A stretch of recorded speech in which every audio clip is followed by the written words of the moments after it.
تین دوستوں کی شادی۔ اکبر بادشاہ کے زمانے میں تین دوست تھے جن کی شادی نہیں ہو رہی تھی۔ اکبر بادشاہ کو درخواست پیش کی کہ ان کی شادی کروا دی جائے۔ بادشاہ نے تینوں کو بلایا اور کہا کہ میں تمہاری شادی کروا دیتا ہوں، لیکن ایک شرط ہوگی، تم لوگوں کو ایک آزمائش سے گزرنا پڑے گا۔ جو کامیاب ہو گیا اس کی شادی ایک خوبصورت لڑکی سے کروا دی جائے گی، اور جو ناکام ہوا اس کی شادی کسی بدصورت لڑکی سے ہوگی۔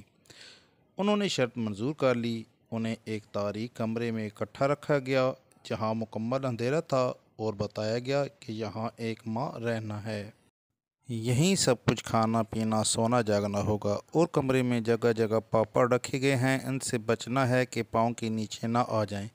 جس کا پاؤں پاپڑ پر آ گیا اس کی شادی بدصورت لڑکی سے کر دی جائے گی۔ اب جناب تمام دوست اس آزمائش سے صحیح سلامت گزرنے کے لیے مکمل احتیاط سے رہنے لگے۔ 9 دن خیریت سے گزر گئے۔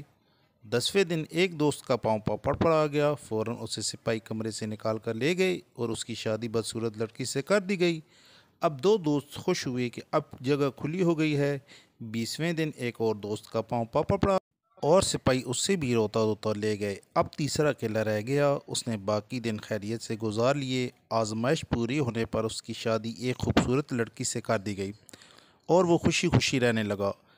ایک دن اس نے اپنی بیوی سے کہا، تمہیں پتہ ہے میں تمہیں حاصل کرنے کے لیے کتنی تکلیف دہ آزمائش سے گزرا ہوں؟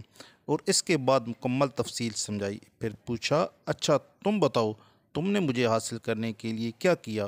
بیوی نے ٹھنڈی سانس بھری اور کہا، ہم بھی 3 سہیلیاں ایک کمرے میں بند تھیں، پھر ایک دن میرا پاؤں پاپڑ پر آ گیا۔ ایسی مزید کہانیاں سننے کے لیے چینل کو سبسکرائب کریں، اور اگر کہانی پسند آئی ہے تو اس کو لائک اور شیئر ضرور کریں۔ السلام علیکم ورحمۃ اللہ وبرکاتہ۔